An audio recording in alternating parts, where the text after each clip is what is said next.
दोस्तों, ये बात तो हम सभी जानते हैं कि दुनिया में आतंकवाद, दुख, अन्याय और भेदभाव जैसी चीजें लगातार चल रही हैं और इस कड़वी सच्चाई को कोई नकार नहीं सकता।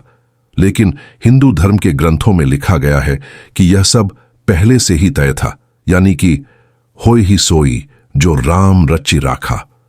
लेकिन दोस्तों, यह जो पंक्ति है ना, यह सीधे सीधे एक बहुत ही पीड़ा देने वाली बात है। लोग इसे बड़े प्रेम से दोहराते हैं, जबकि तार्किक रूप से इसमें दिलासा देने वाली कोई बात नहीं है।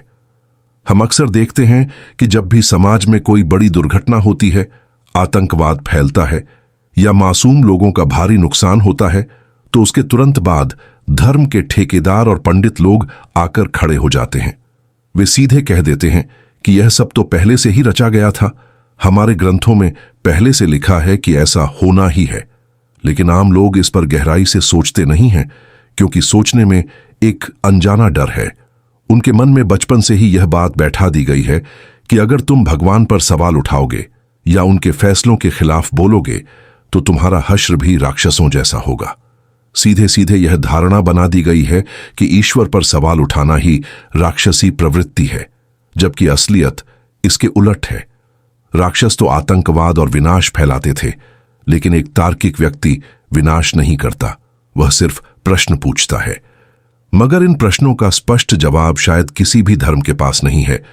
विशेषकर हिंदू धर्म के पुराणों या रामायण जैसी कथाओं में तो बिल्कुल भी नहीं मिलता। यह सुनकर कुछ लोगों की भावनाएं आहत हो सकती हैं कि मैं हिंदू ग्रंथों पर सवाल क्यों उठा रहा हूं। सच तो यह है कि अन्य धर्मों के ग्रंथों में भी नियति की बातें हैं, लेकिन वहां इस विचार को इतनी कड़ाई से थोपा नहीं जाता, क्योंकि उनमें फ्री विल यानी मनुष्य की स्वतंत्र इच्छा को भी महत्व दिया गया है।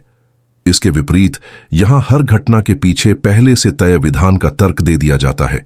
अब सबसे बड़ा विरोधाभास देखिए, अगर सब कुछ पहले से ही ईश्वर ने रच दिया है तो मनुष्य के अच्छे या बुरे कर्मों का कोई महत्व ही नहीं रह जाता। जब अच्छा और बुरा दोनों ही ईश्वर की मर्जी से हो रहा है, तो फिर पाप और पुण्य का भेद कैसा?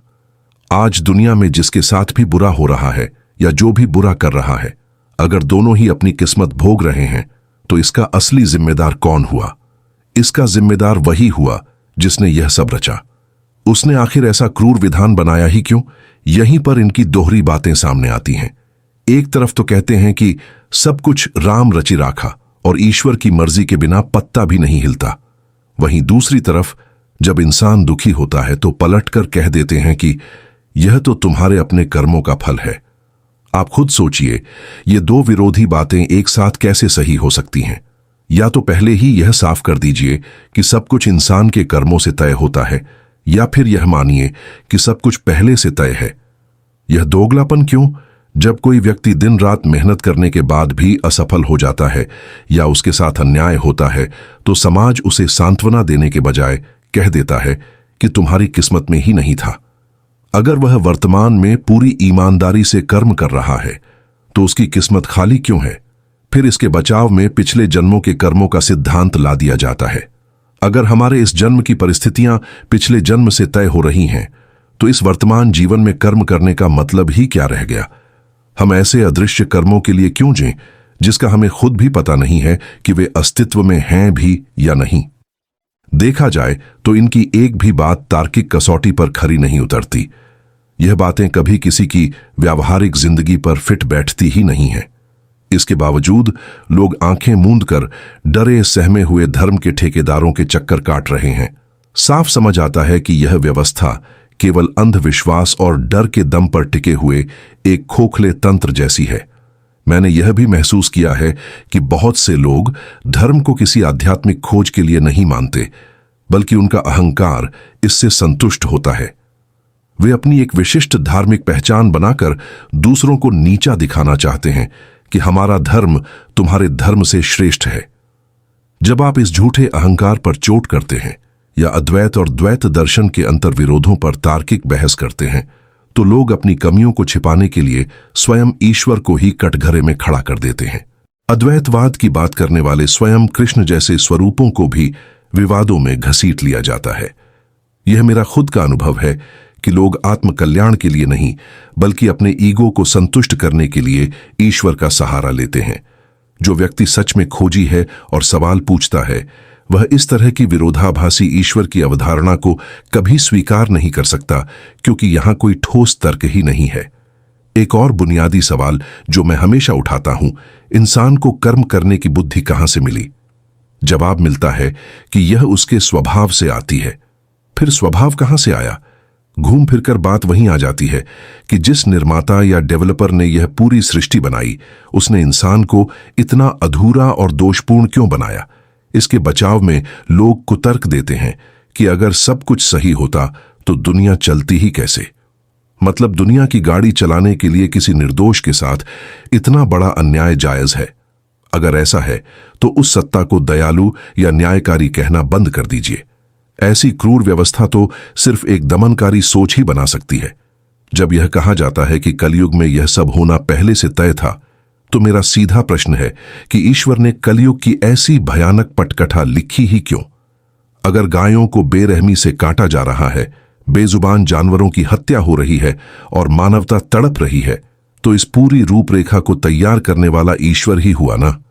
और विडंबना देखिए, इस विनाशकारी योजना के बाद भी लोग हाथ जोड़कर गर्व महसूस करते हैं कि हमने भगवान की पूजा की। यह तो किसी आतंकवादी की क्रूरता को पूजने जैसा हुआ। अगर यही विनाश कोई आम इंसान करे तो आप उसे अपराधी कहेंगे, लेकिन वही काम जब एक अदृश्य शक्ति के विधान के नाम पर होता है तो आप उसे उसकी लीला मान लेते हैं। मुझे आज तक यह समझ नहीं आया कि कैंसर जैसी दर्दनाक बीमारियों से तड़पते मासूम बच्चे, क्रूरता का शिकार होते लोग और बेगुनाहों की भयानक मौत का असली जिम्मेदार, इस सिद्धांत के हिसाब से ईश्वर के अलावा और कौन हो सकता है? अगर आप इसके विपरीत यह तर्क देते हैं कि ईश्वर ने सिर्फ दुनिया बनाई है और सब कुछ आपकी बुद्धि और कर्मों पर छोड़ दिया है, तो फिर उस ईश्वर की जरूरत ही क्या रह जाती है? फिर तो हमें सिर्फ अपने कर्मों को ही सर्वोपरि मानना चाहिए, क्योंकि कर्म ही सबसे बड़ा सत्य है। हम चाहे जितनी भी पूजा पाठ या कर्मकांड कर लें, कर्म के प्रभाव को मिटाया नहीं जा सकता। कुछ लोग यहां भी रास्ता निकालने के लिए कह देते हैं कि करोड़ों बार नाम का जाप करने से पाप कट जाते हैं। वे ऐसी असंभव शर्तें इसलिए रखते हैं क्योंकि वे जानते हैं कि एक आम इंसान के लिए इसे पूरा करना नामुमकिन है। अगर वे कोई आसान रास्ता बता देंगे तो उनका यह तंत्र गलत साबित हो जाएगा। लोग सवाल उठाने लगेंगे और सवाल उठते ही उनकी दुकानें बंद हो जाएंगी। लोग सिर्फ इसी डर और सामाजिक बहिष्कार की वजह से चुप बैठे हैं। मैं साफ कहना चाहता हूं कि आप किसी भी धर्म को मानते हो, मानिए, लेकिन अगर कोई भी व्यक्ति पूरी तरह से तर्क और बुद्धि का इस्तेमाल करेगा तो वह समझ जाएगा कि मौजूदा धार्मिक रूढ़ियां स्वीकार करने योग्य नहीं है। दुनिया का कोई भी धर्म आज की तारीख में पूरी तरह तार्किक नहीं है और ना ही भविष्य में ऐसा कोई धर्म हो सकता है, क्योंकि ईश्वर के नाम पर घड़ी गई ज्यादातर कहानियां सिर्फ इंसानी कल्पनाओं का हिस्सा हैं। यह एक अकाट्य सत्य है जिसे विज्ञान और तर्क ने कई बार साबित भी किया है, फिर भी लोग इसे स्वीकार करने से कतराते हैं। आप लोग कमेंट बॉक्स में जरूर बताइए कि अगर कलयुग की यह दुखद रचना की गई तो इसका असली जिम्मेदार कौन है? संसार में जो मासूम लोग पीड़ा भुगत रहे हैं, उसका उत्तरदायी कौन है? और अगर कोई ऐसी सत्ता है भी, तो क्या वह सच में पूजने योग्य है? क्या उसे दयालु या न्यायकारी कहना सही होगा? यह एक बहुत बड़ा और जरूरी सवाल है, लेकिन लोग अपनी झूठी आस्था और आहत होने वाली भावनाओं के डर से इस सच को नजरअंदाज कर देते हैं। वे सालों से चली आ रही मान्यताओं को सिर्फ इसलिए नहीं छोड़ पाते क्योंकि ऐसा करने से उनका सदियों पुराना सामाजिक अहंकार टूट जाएगा। मुझे यही सच दिखाई देता है।